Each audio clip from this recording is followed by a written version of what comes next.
It's that time of year when we start thinking about resolutions and setting ourselves goals. Now this could be maybe getting fitter or becoming more healthier, or maybe becoming a better parent. It's also where we start looking at our finances in more detail.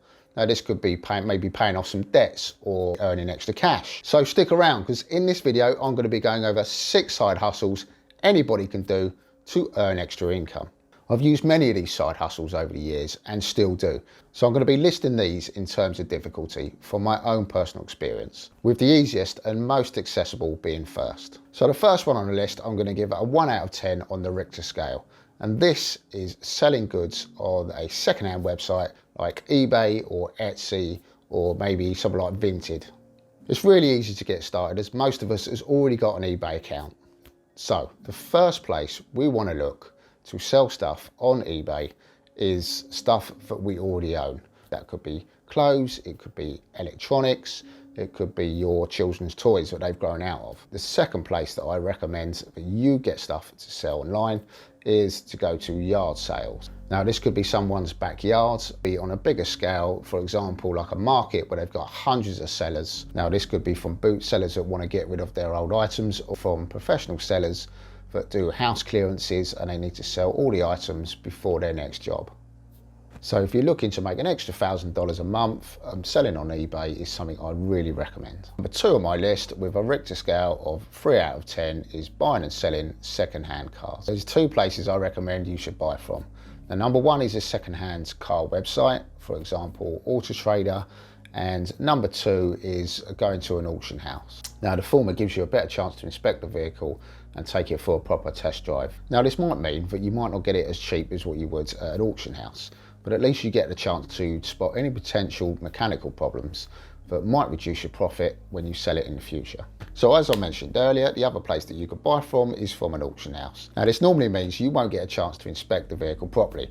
You might be able to just jump in it and check the gearbox or the clutch, but you definitely won't be able to take it for a test drive. So any mechanical problems that the car comes with, you are potentially going to have to shell out for before you can sell it on for a profit. Now I recommend you get yourself a trader's insurance. Now this means that you can jump in any car and be insured on it. It also means you get to open an account at the auction house and thus get lower fees. So you need to take these things into consideration before you make a profit. So number 1 is you might have to tax the vehicle. Number 2 is you might have to pay for mechanical problems. Number 3, you're going to have to pay for fees at the auction house. And also when you come to sell the car, if you're planning on selling the car on say a website like Auto Trader, then you've got to take the fees into consideration before you make any profit. So you want to be in the movies? Well, this next side hustle is exactly that, and I'm giving it a 5 out of 10 on the Richter scale. And that is to become an extra or a supporting artist. Now I've been working in the film industry for the last 15 years as an extra, an actor, and most recently behind the camera in the locations department. And I've got to say it's probably the most enjoyable side hustle on today's list. And you might be lucky to meet and work with your favourite film star. I've been lucky enough to work on many TV shows and films, including playing the role of a Death Eater on the last Harry Potter movie. Now I've given this a 5 out of 10 because it's fairly easy to do, but it really depends where you live. I guess if you live in a city like New York or Los Angeles, or you live in London, then it's going to be a lot easier than if you live a long distance from those places.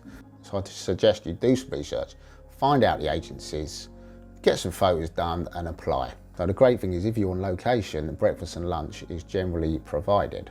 But do remember, it's not all fun and games. You'll have to get there early in the morning, sometimes 6 AM, and it could be a long day and you might not finish till 7 or 8 PM in the evening. Now the day rate is normally about $135 a day, but you will get a chance to earn extra money if you get maybe a bit of interaction or some dialogue, and also you might get some overtime. Let's go to number 4 on the list, which I've given a 5 out of 10 for difficulty rating, and that is renting a spare room to a website like Airbnb or something similar. Now, although I do own some real estate, I've never personally done this one myself. Now, I do have some close friends that do it. I can earn up to $1,000 a month after fees. Now, next on my list is become a freelancer.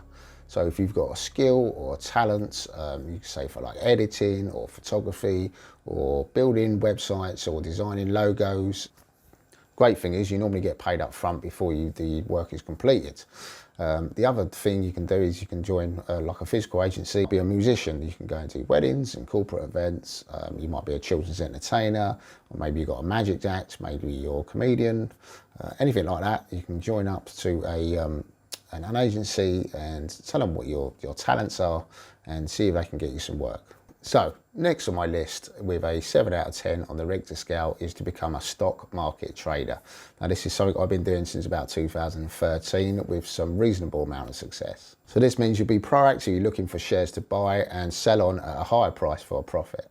Now they do say that 90% of traders lose 90% of the money in the first 3 months of trading. So I suggest before you do any trades at all, try and read as many books as you can, open up a demo account. This is what I did. I didn't make any trades for 6 months. I just used a demo account. And also remember, only trade with money that you can afford to lose. Don't go and lose your whole life savings. So there you go. There's 6 side hustles for you to try there. If you did like the video, please give it a big thumbs up. Don't forget to subscribe, and I will see you in the next one.